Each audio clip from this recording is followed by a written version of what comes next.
एक विधवा महिला जिसकी उम्र लगभग 35 साल होती है, वो अपनी बहन के घर लगभग अपने घर से 7 किलोमीटर की दूरी पर जाती है और वहाँ उसके बहन का एक लड़का होता है जिसका नाम राहुल होता है। उम्र 16 साल होती है। दोस्तों, बहन यहाँ पर अपनी बहन से कहती है कि तू राहुल को ले जा और गांव में मेला लगा हुआ है, तू मेले को देखा और उसके बाद खेतों पर भी घूम कर आ जाना, तेरा मन लग जाएगा। दोस्तों, यहाँ पर जो संगीता होती है राहुल के साथ मेला घूमने के लिए चली जाती है।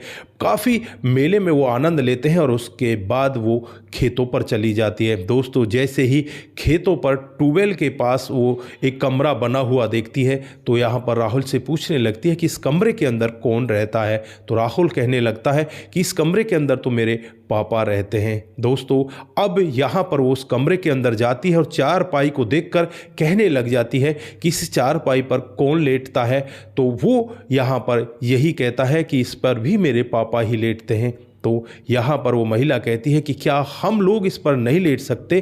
तो लड़का भी यहाँ पर कुछ अपने मन को बना लेता है और उसके बाद वो कमरा बंद हो जाता है। 1 घंटे तक वो कमरा बंद रहता है। उसके बाद खुशी खुशी वो दोनों के दोनों वहाँ से बाहर निकलते हैं और उसके बाद जो यहाँ पर होता है कभी किसी ने कल्पना भी नहीं की थी। अगर आप लोग भी पूरे मामले को डिटेल से देखना चाहते हैं तो वीडियो को जरा सा भी स्किप ना करें, लास्ट तक वीडियो को जरूर देखिएगा। आगे बढ़ने से पहले हमारी वही रिक्वेस्ट की जो हमारे चैनल के साथ नए हैं, कृपया करके चैनल को फॉलो कर लें, बेल आइकन को जरूर प्रेस करें। नमस्कार, जय हिंद। आप देख रहे हैं APH न्यूज राहुल रावत के साथ। दोस्तों, आज की जो हकीकत की घटना आप लोगों को बताने जा रहा हूं, ये राजस्थान के एक छोटे से गांव की हकीकत की घटना है।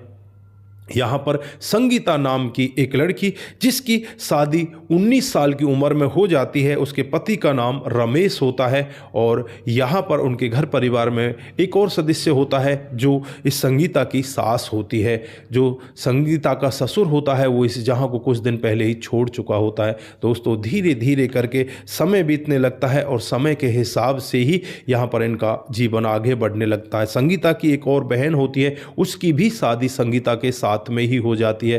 दोस्तों, धीरे धीरे कुछ समय इस तरह से बीतता है और यहाँ पर जो संगीता होती है उसको कोई बच्चा होता ही नहीं और अब संगीता की उम्र लगभग 35 साल की हो जाती है। दोस्तों, 35 साल होने के बाद भी इसको कोई बच्चा नहीं, वो बहुत ज़्यादा परेशान होती है। इधर उधर कई सारे बाबाओं से बातचीत करती है, कई जगह से दवाइयाँ वगैरह लेकर आती है, लेकिन कहीं से भी कोई असर नहीं पड़ता। दोस्तों, एक दिन का वाकया होता है, जो इसका पति होता है बिजली के पंखे से कुछ यहाँ पर काम कर रहा था, तभी एकदम से उसे करंट लग जाता है। वो कमरे के अंदर होता है, किसी को कानों कान खबर नहीं होती और फिर यहाँ पर वो इस जहाँ को छोड़कर चला जाता है। दोस्तों, अब यहाँ पर संगीता भी विधवा हो जाती है और जो उसकी सास थी वो भी पहले से ही विधवा थी, यानी कि एक घर के अंदर दो विधवाएं हो जाती हैं और फिर इन दोनों की कभी किसी ना किसी बात को लेकर लड़ाई होने लगती है। एक दिन का वाकया होता है, इनकी लड़ाई बहुत ही ज़्यादा हो जाती है। तो जो संगीता होती है वो कहती है कि ठीक है, तू ही यहाँ पर रह, मैं इस घर को छोड़कर जा रही हूँ। उसके बाद वो नज़दीकी वहाँ से 7 किलोमीटर की दूरी पर उसकी बहन का घर होता है, उस बहन के घर पहुँच जाती है। वहाँ पर उसकी काफ़ी आवभगत होती है। आवभगत होने के बाद बहन यहाँ पर बहन से बातचीत करती है और फिर यहाँ पर जो संगीता है उसकी नज़र राहुल पर पड़ती है। राहुल को देखती है तो वो हट्टा खट्टा नौजवान था, 16 साल उसकी उम्र थी, लेकिन वो लग नहीं रहा था कि 16 साल का, वो तो ऐसा लग रहा था कि जैसे 20 से 22 साल का है। लंबा चौड़ा जवान हो चुका था। तो यहाँ पर संगीता उससे कहने लगती है कि राहुल, तू तो बहुत स्मार्ट हो चुका है, बहुत जवान हो चुका है।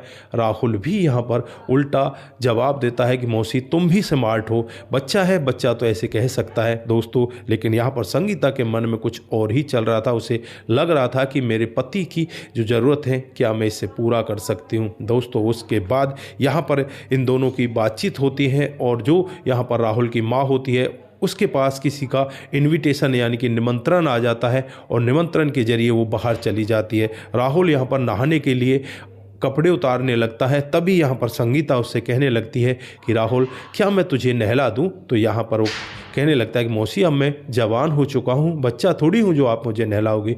तो संगीता यहाँ पर कहती है कि ऐसा भला क्या है, जब तू बच्चा था तब भी नहलाती थी, आज भी नहला देती हूँ। फिर यहाँ पर संगीता उसको साबुन लगाने लगती है और ऐसी ऐसी जगह साबुन लगाती है दोस्तों, यहाँ पर राहुल को भी कुछ मज़ा आने लगता है और उसके बाद वो नहा लेता है। और फिर यहाँ पर जैसे ही अगला दिन आता है, अगले दिन जो संगीता की बहन होती है वो संगीता से कहने लगती है कि संगीता तू वैसे ही बहुत ज़्यादा उदास रहा करती है, तू ऐसा कर, गांव में मेला लगा हुआ है, राहुल को अपने साथ ले जा और उस मेले को देखा। दोस्तों वो यहाँ पर बहुत ज़्यादा खुश होती है, वो सोचती है कि तुझे आज मौका मिल चुका है, तू आज ऐसा ही काम कर। फिर वो राहुल को लेकर मेले में जाती है। मेले में वो काफ़ी आनंद करते हैं। मेले में आनंद करने के बाद वो वहाँ से सीधे उस खेत पर पहुँच जाते हैं जहाँ पर राहुल का पापा रहा करता है। दोस्तों उस ट्यूबवेल के अंदर जाते हैं तो यहाँ पर जो राहुल होता है वो अपनी मौसी से कहने लगता है कि मौसी ट्यूबवेल चल गया है, नहा लो। तो यहाँ पर वो कहती है कि अरे नहीं नहीं राहुल, मैं अभी नहीं नहा सकती। उसके बाद यहाँ पर जो राहुल है, संगीता उससे कहती है कि चलो कमरे के अंदर चलते हैं। और कमरे के अंदर जाने के बाद कमरे की जो कुंडी है उसे अंदर से लगा दिया जाता है और उसी चारपाई पर 1 घंटे तक वो सब होता है जिसकी आप कल्पना भी नहीं कर सकते। दोस्तों यहाँ पर ये दोनों पति पत्नी जैसे संबंधों में होते हैं और अब यहाँ पर दोनों खुशी खुशी घर आ जाते हैं। घर आकर जो बहन है संगीता की वो देखने लगती है कि बहन बड़ा खुश है। फिर अगले दिन वो राहुल से कहती है कि राहुल चलो खेतों पर चलना है, बरसम लेकर आनी है, पशुओं के लिए चारा लेकर आना है। दोस्तों यहाँ पर संगीता की बहन भी बड़ा खुश होती है कि राहुल भी काम करने लगा है, इधर जो बहन है वो भी काम कर रही है। राहुल की अभी फ़िलहाल में सर्दियों की छुट्टी चली हुई थी। दोस्तों अब यहाँ पर जो संगीता की सास है उसका फ़ोन आने लगता है और संगीता से कहने लगती है कि संगीता मुझे माफ़ कर दे, तू वापस आ जा, अब मैं तेरे साथ में कोई ऐसा काम नहीं करूँगी। दोस्तों यहाँ पर संगीता भी वापस जाने लगती है और फिर अपनी बहन से कहने लगती है कि बहन मैं राहुल को अपने साथ ले जाना चाहती हूँ, कुछ दिन इसे अपने साथ ले जाती हूँ। तो यहाँ पर बहन भी कह देती है ठीक है अभी इसकी छुट्टी है, ये भी घूम फिर कर आ जाएगा, तो इसको अपने साथ ले जा। फिर यहाँ पर संगीता राहुल को अपने साथ लेकर जाती है और फिर सीधे अपने घर पहुंच जाती है। सास के साथ आराम से रहने लगती है और एक दिन का वाक़या होता है जब सास उस कमरे के अंदर झांक कर देखती है जिसके अंदर से बहुत ही अलग ही अजीब तरह की आवाज़ें आ रही थी। सास जब जंगले से झांक कर देखती है तो उसकी आंखें फटी की फटी रह जाती हैं। वो यहाँ पर इस राहुल और संगीता को आपत्तिजनक स्थिति में नग्न हालत में देख लेती है।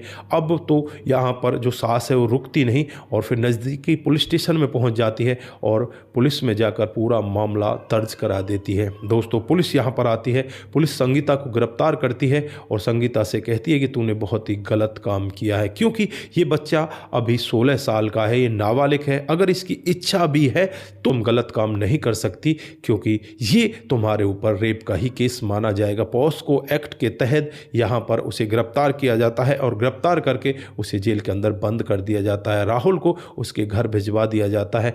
दोस्तों यहाँ पर राहुल भी अब अपने दिमाग में सही तरह से नहीं रह पा रहा, उसका भी दिमाग इधर उधर घूम रहा है कि मौसी जेल के अंदर चली गई।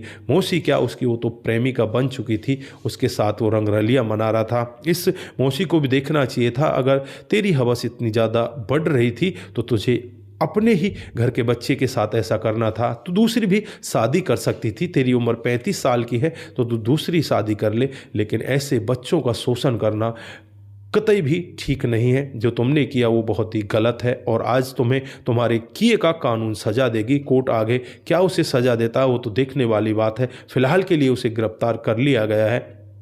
तो दोस्तों ऐसे ऐसे मामले भी हमारे समाज के अंदर हो रहे हैं। आप लोग यहाँ पर क्या कहना चाहते हैं? आप यहाँ पर क्या कहना चाहते हैं संगीता के बारे में? क्या कहना चाहते हैं आप राहुल के बारे में? राहुल तो नाबालिग था, उसको तो इतनी बुद्धि नहीं थी क्योंकि 18 साल से कम उम्र के बच्चों को यही माना जाता है कि उनको प्रॉपर तरीके से बुद्धि नहीं है, वो किसी के बहकावे में भी आ सकते हैं। तो दोस्तों, इस घटना क्रम से हमें बहुत कुछ सीखने को मिलता है और आप लोग इसे ज़्यादा से ज़्यादा शेयर करके भी जाएं, जिससे और लोग भी इसे कुछ ना कुछ सीख कर जाएं। तो दोस्तों, आप लोग यहाँ पर क्या कहना चाहते हैं, आपकी जो भी राय है एक बार कमेंट बॉक्स में ज़रूर दीजिएगा। आज के लिए बस इतना ही, फिर मिलते हैं किसी नए मोड के साथ। तब तक के लिए आप अपना ख्याल रखें, परिवार का ख्याल रखें, सतर्क रहें, सावधान रहें, रिश्तों की अहमियत को ज़रूर समझें। नमस्कार, जय हिंद, जय भारत।